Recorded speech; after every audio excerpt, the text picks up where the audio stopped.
वाक्य बोलूंगा, उसमें अलंकार बताना है कौन सा। नवीन भैया की नई नवेली दुल्हन का नाम निधि है। इसमें अलंकार कौन सा? अलंकार अनुप्रास अलंकार। क्या? अच्छा अगले में बताओ, अगले में बताओ। जब से नवीन भैया की जिंदगी में निधि आई है, उनके बैंक अकाउंट में निधि बढ़ने लगी है। यह कौन सा अलंकार है बताओ? यमक अलंकार। जहां एक ही शब्द दो बार आए पर अर्थ भिन्न भिन्न। तो अब आप तैयार हो जाओ, जिन्हें मैं बुलाऊंगा उन्हें बच्चों के करियर की नैया का खिवैया कहते हैं और मझधार में डूबी हिम्मत का पार लगैया कहते हैं। और सब्जेक्ट पढ़ाने वाले टीचर तो लाखों हैं यारों, जो बच्चों के दिलों पे राज करे उन्हें नवीन भैया कहते हैं। नवीन भैया, ओवर टू यू, जोरदार तालियों के साथ नवीन भैया। क्या नाम है? I love you, I love you, I love you, I love you, RWA, RWA। Naveen भैया ओवर टू यू।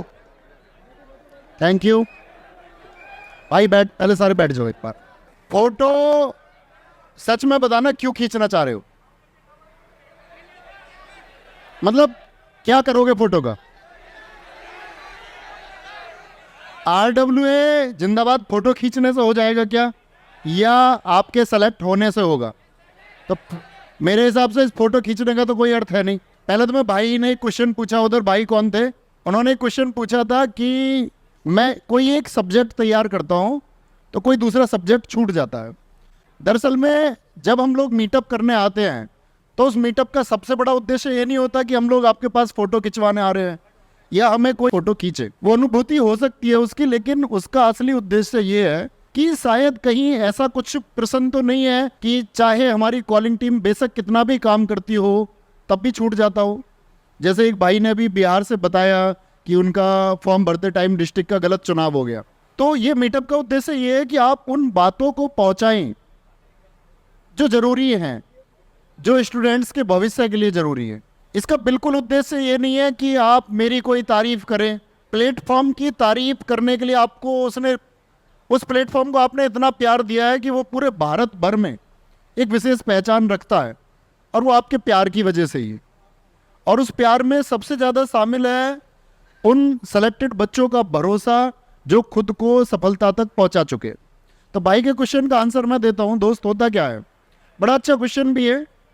कभी कभी आपने देखा होगा तैयारी करते टाइम क्या होता है कि हम किसी विषय को अपना बड़ा पसंदीदा विषय समझ लेते हैं।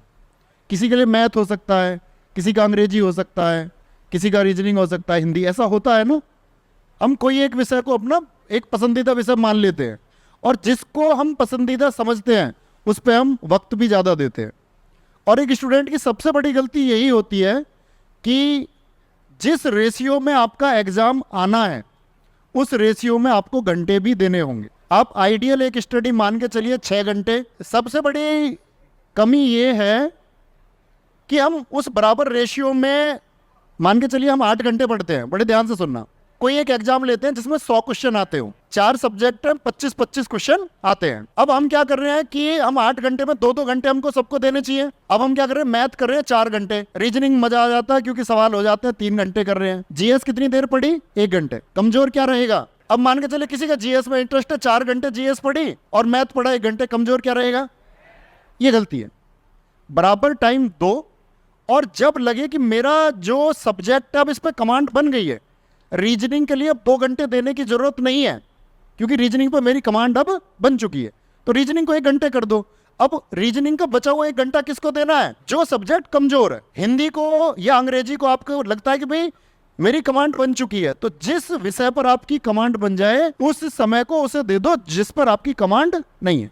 तैयारी का मूल नियम तो ये है। आपको मैं बताऊं कि माँ, पिताजी, घर की हालत, स्थिति जिसको देखनी होती है ना भाई, वो बिगर किसी के कहे देखेगा। मेरे कहने से तुम अपने घर की स्थिति देखोगे, तुमसे बड़ा मूर्ख कौन है फिर? अगर मेरे कहने से तुम पढ़ने बैठोगे, कोई बोले जी मुझे तो आपका चेहरा देख के मोटिवेशन आता है और मुझे बहुत अलग लेवल का जुनून आता, तो सबसे बड़ा मूर्ख है फिर। तो भाई सबसे पहले तो दिखावा करना बंद करना होगा। अगर मैं कहूं उत्साह उसके अंदर है जो अपने परिवार को शारीरिक, सामाजिक और आर्थिक मजबूती दे सकता है। आपका परिवार सुरक्षित कब होगा?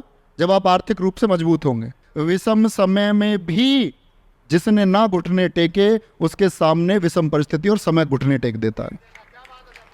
तो मतलब परिश्रम तब तक करना है जब तक पोटेंशियल है, नहीं है किसी और फील्ड के लिए बने हो तो दिखावे में जीना नहीं है। तो बस एक छोटा सवाल है मेरा, बिना किसी शोर शराबे के जवाब देना कि कर जाओगे ना? और एक यस बहुत जबरदस्त आनी चाहिए, करके दिखाओगे ना?